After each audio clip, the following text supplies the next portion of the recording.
purpose, the topic that we kind of like cumulatively chose together was functional neurological disorders. So whenever I refer to FND during the presentation, that's what I'll be talking about. So what is FND? FND, and I apologize if it's small there, I'll try to zoom in. FND is a disorder of the voluntary or somatic nervous system.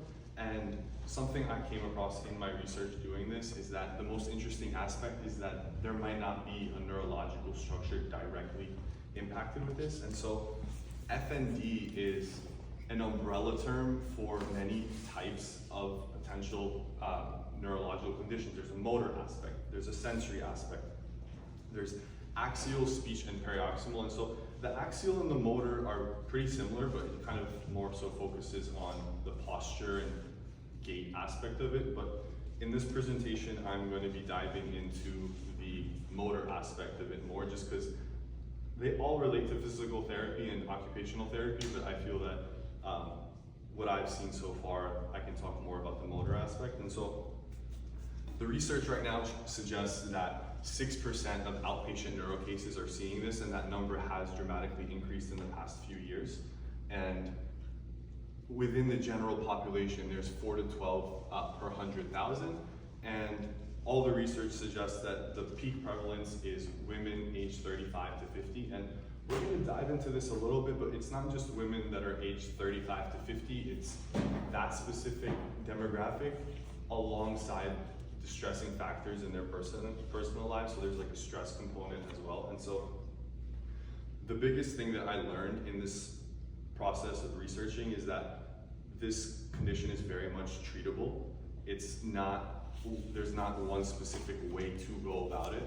It's multidisciplinary. You know, if a patient presents this way in physical therapy, you want to ask them, you know, have you spoken to a neurologist? Have you spoken to a psychiatrist? And just have like multiple approaches with this, right? So the little model here showing the multidisciplinary approach, you know, speech and language pathologist as well, because we're going to talk about how speech is potentially impacted as well.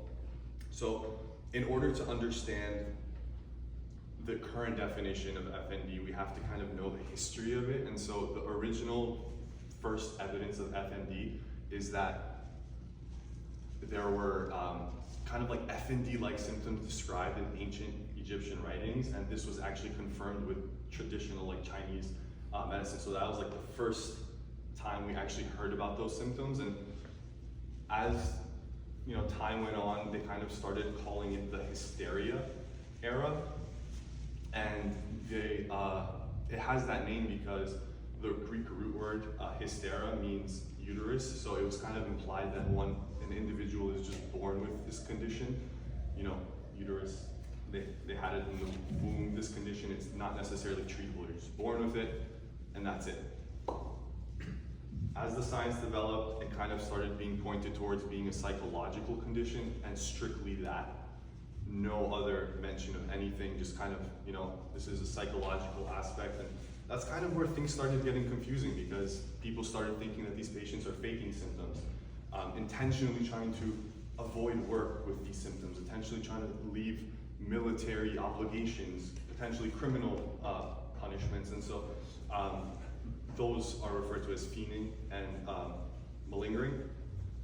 And so the modern definition, which is now called functional neurological disorder, focuses on the functional aspect, not necessarily what, like which structure, like what is happening, but more so it's focusing on what is happening, and what is happening is altered function in that individual. So we're gonna move now into functional movement disorder. So I might be saying FMD and FND a lot. So the main cause in theory with FMD is that, you know, in our brain, we have like all these networks that work together with every action that we do. And so there's a sensory aspect if something's hot, and then there's a motor aspect, which is me putting my hand away. And so with these specific individuals, for the most part, these self-agency networks aren't necessarily communicating with one another. And it doesn't mean that, you know, for this patient it's this, and for this patient it's this. It's just that that communication is not functioning properly.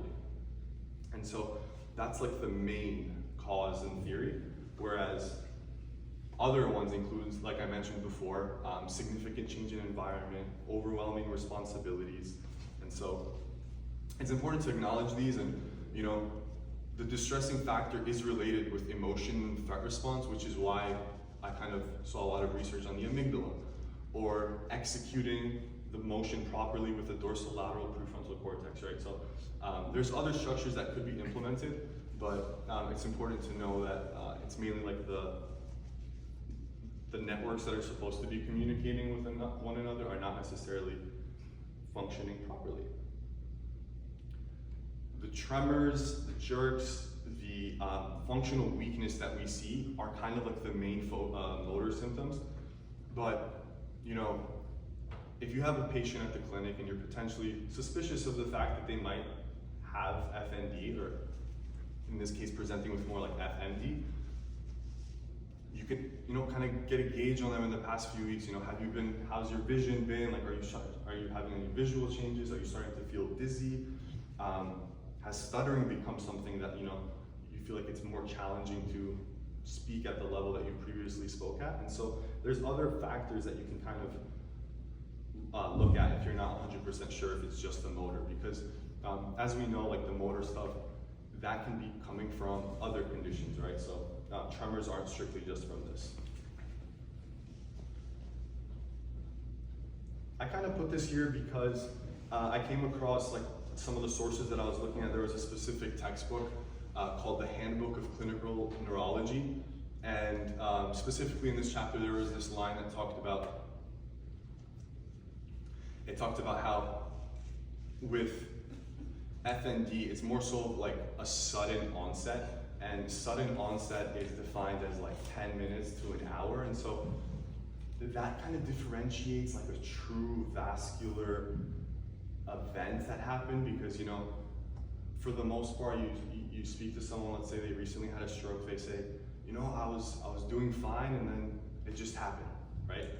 But with FND it's more so, I was doing fine and it just progressively got worse. So it was like this at the 20-minute mark, it was like this at the 30-minute mark, so it gets worse. And so that's like the onset is a distinguishing feature here. I made this table because it kind of goes back to this idea of, first of all, we as physical therapists and occupational therapists don't medically diagnose, right? We have like potentially like a physical therapy diagnosis, but we're not telling these patients you strictly have this, right? So it's important to understand things that you can do to be like, oh, there's a higher probability of this, or ruling this out. And so I feel like this is a good way to put it, where I kind of talked about the history of the individual, and so we're going to get into some of like the rule-in signs. And all the research suggests that FND is diagnosed through positive clinical findings, and so a lot of those are in the neurological exam. So I'm going to get into that here. There are so many tests that kind of test this general concept, but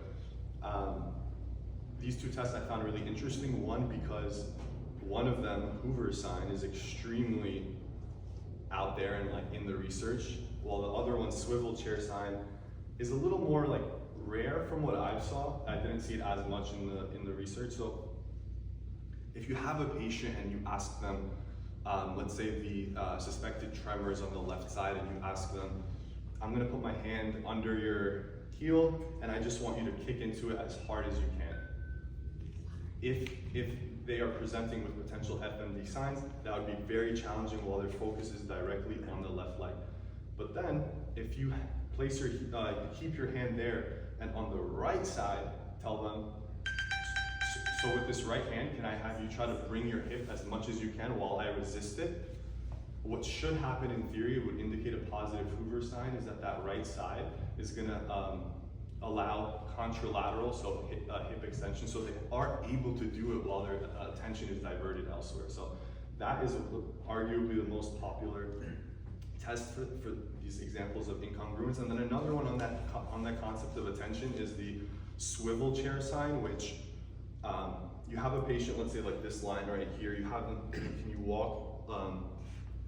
you you walk down back in this line and you kind of see that their gait is altered, or their every right step is different, right?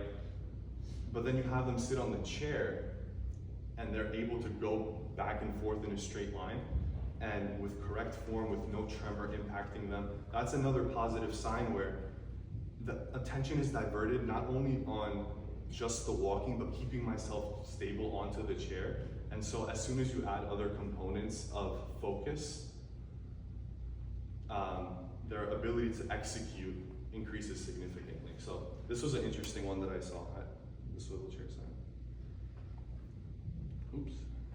So the role of physical therapy with FND, right? So I learned a lot about motor retraining. That's going to be on the next slide more so, like in the specifics of it. But something that I learned a lot in this was the behavioral shaping theory, which I actually I haven't taken my full neuro classes yet. So this was kind of like a new concept to me, the behavioral shaping theory, where you use small successive movements to achieve a larger goal. And this is focused on breaking down the movement to make sure that the quality of each one is high. So as opposed to telling the patient, can I have you sit up from this chair, walk there and back, and just analyze it from that perspective, you have them go from sitting to standing, analyze their form with that, and make sure that that is executed well. They stand there for 10 seconds, like readjust, take only one step, make sure that one step is really good. Take 5 steps, make sure those 5 steps, and really just breaking it down. And I feel like this is a concept that can be broken down in physical therapy as well, like to a large extent, regardless of if a patient is presenting with FND-like symptoms or not. But this is specifically with FND.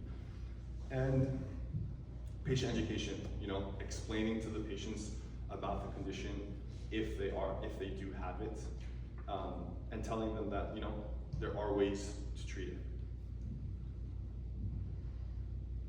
Motor retraining, I kind of broke down, according to the research, into dual task training and attention redirection training. And these concepts kind of were challenging to understand at first because they kind of sound like the same thing.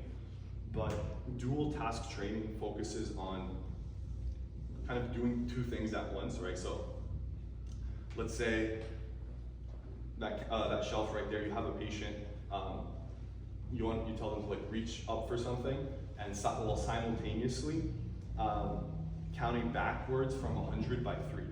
They're doing the action, but their full focus is not on that because they're doing 2 things at once. So it's 100, 97, 94. And the research and the videos that I've watched suggest that when they do just the overhead reach versus the overhead reach with numbers, they are able to execute the motion more effectively. Whereas with attention redirection training, you want to walk, for example, because I wanted to give a upper extremity example and then a lower extremity example where you're walking, but the focus is on, I'm going to walk towards the blue cone and then towards the red cone, as opposed to just walking in a straight line because the attention shifts elsewhere. And so the whole theory here is that these less symptom focused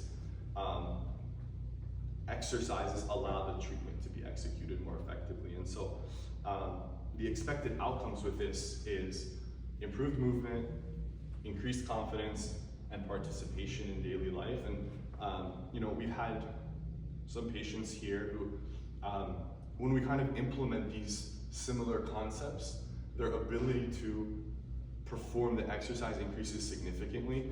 And it really begs the question of the neural aspect of it, where are the same structures consistently impacted, or is it not structures at all, or is it in some individuals it's structures and some it's not? And that's why I found this topic to be very interesting, because I personally found so much research, but at the same time there are still so many question marks. And so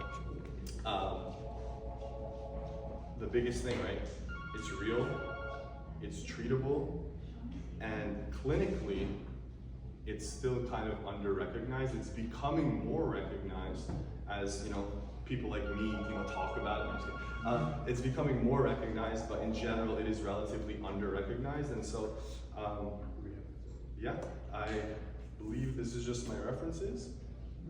And yeah, thank you guys. That's pretty much it.